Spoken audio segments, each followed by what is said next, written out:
Israel और Hamas के बीच जो सीज फायर टूटने को लेकर एक आशंका पैदा हो गई थी कि अब ये सीज फायर पूरी तरीके से नाकाम हो जाएगा। उसको बचाने के लिए अमेरिकी प्रेसिडेंट डोनाल्ड ट्रंप सामने आए हैं और अमेरिका ने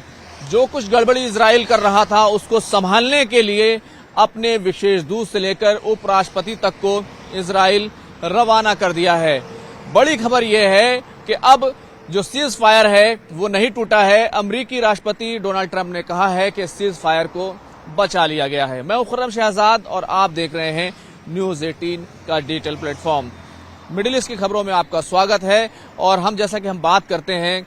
कि मिडिल ईस्ट में आखिर क्या घटनाक्रम चल रहा है। आज देखेंगे कि सीज फायर को लेकर जो घटनाक्रम हुआ था और खास तौर से जिस तरीके से इजरायली टैंक पर जो बम फटा था और उसके बाद इजराइल ने ये आरोप लगाया था कि हमास ने उसके सैनिकों पर हमला किया है और उसके 2 सैनिकों को मार गिराया है, मार दिया है। इसलिए इजराइल ने उसके जवाब में गाजा पर जो रफा का इलाका है वहां पर बमबारी की जिसमें 26 लोगों की मौत हो गई थी और उसके बाद ऐसा लगा था कि ये जो सीज फायर है ये पूरी तरीके से अब नाकाम हो जाएगा। हालांकि इससे पहले भी कुछ और घटनाक्रम भी हुआ था, यानी कि हमास ने कई ऐसे जो ग्रुप्स हैं उनको उनके खिलाफ जो है वहां पर कार्रवाई की थी और उनके लड़ाकों को मारा था। हालांकि इस बात पर अमेरिकी राष्ट्रपति डोनाल्ड ट्रंप ने कहा था कि उनका अंदरूनी मामला है, उनका दाखिली मामला है, हमें इससे कोई आपत्ति नहीं है। लेकिन जिस तरीके से इजराइल ने बमबारी की और उसके बाद ऐसा लग रहा था कि अब सीज फायर टूट जाएगा, उसको बचाने के लिए अमेरिकी राष्ट्रपति डोनाल्ड ट्रंप ने एड़ी चोटी का जोर लगा दिया है। जहां उनके विशेष जो दूत हैं स्टीव विटकॉफ और जेरेड कुशनर वो पहले से ही इजराइल में तेल अवीव में डेरा डाले हुए हैं, तो अब आज यानी कि अमेरिकी उपराष्ट्रपति, अमेरिकी जो वाइस प्रेसिडेंट हैं वो आज इजराइल के दौरे पर पहुंच रहे हैं। वहां वो बेंजामिन नेतन्याहू जो इजराइल के प्रधानमंत्री हैं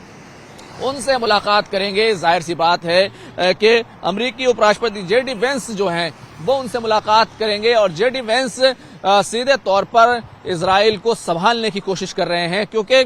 अगर कुछ खतरा है इस पूरे सीज फायर को और अमेरिकी राष्ट्रपति डोनाल्ड ट्रंप खुद अमेरिका की अगर साख पर कोई बट्टा लगा सकता है, पूरी साख दांव पर लगा सकता है, पूरी दुनिया में उनकी नाक कटवा सकता है, तो वो कौन है? वो इजराइल है। और इजराइल का जिस तरीके से किरदार रहा है, जिस तरीके की भूमिका रही है और जिस तरीके से इजराइल सीज फायर का उल्लंघन करता रहा है, उसको लेकर तमाम खतरा जो है वो अब बेंजामिन नेतन्याहू और इजराइल की आईडीएफ से जो है वो अमेरिकी राष्ट्रपति को लग रहा है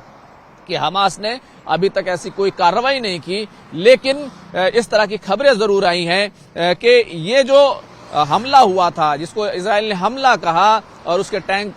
पर जो हमला हुआ, उसके बुलडोजर पर जो हमला हुआ जिसमें 2 सैनिक मारे गए थे, दरअसल ये वहां पर कुछ बम पड़े हुए थे जो इजरायली सेना के जरिए से गिराए गए थे। वो फटे नहीं थे, लेकिन अचानक वो बम वहां पर फट गया और जब ये बम फटा तो उसके 2 सैनिक मारे गए, जिसके बाद इजराइल को एक बहाना मिल गया और इजराइल ने सीधे तौर पर हमास पर इल्जाम लगाया कि उसने सीज फायर का उल्लंघन किया है और उसके बाद उसने एयर स्ट्राइक की और 26 लोगों को मार दिया, यानी बमबारी की थी। अब अमेरिकी राष्ट्रपति डोनाल्ड ट्रंप की तरफ से बयान आया कि और उन्होंने कड़ी फटकार जो है इजराइल को लगाई कि हमने तमाम चीजें देख ली हैं, तमाम चीजों की जांच कर ली है और सीज फायर नहीं टूटना चाहिए। यही वजह है कि आईडीएफ की तरफ से बयान दिया गया है कि जो कुछ फैसला उच्च स्तर पे हुआ था और कुछ जो कार्रवाई एक्शन हमने किया है उसके बाद भी हम सीज फायर को तोड़ना नहीं चाहते हैं, यानी सीज फायर पर हम कायम है। हमास की तरफ से भी 2 शव लौटाए गए हैं, जो बंधक थे उनके 2 शव लौटाए गए हैं, क्योंकि सीज फायर में ये शर्त रखी गई थी कि इजराइल को हमास तमाम बंधक और उनके शव जो है वो जो कुछ भी होंगे वो सब लौटाएगा। तो हमास ने जो जिंदा बंधक थे, जो जिंदा होस्टेजेस थे, उनको पहले ही लौटा दिया था और साथ ही साथ अब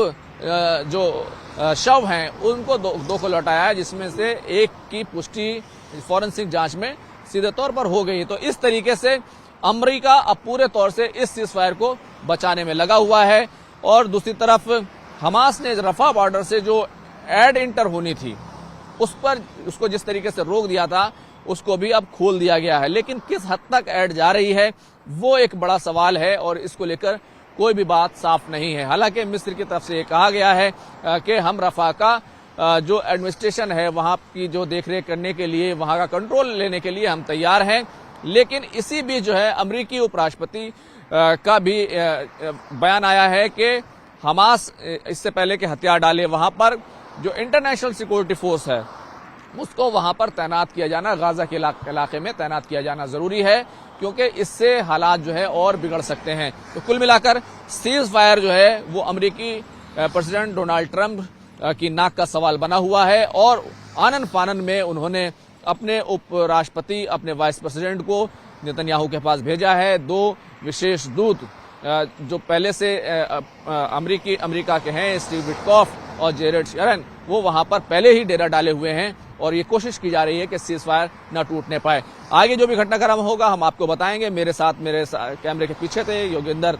जी, जो हमारे कैमरा पर्सन है, खुर्रम शहजाद, न्यूज़ 18 दिल्ली।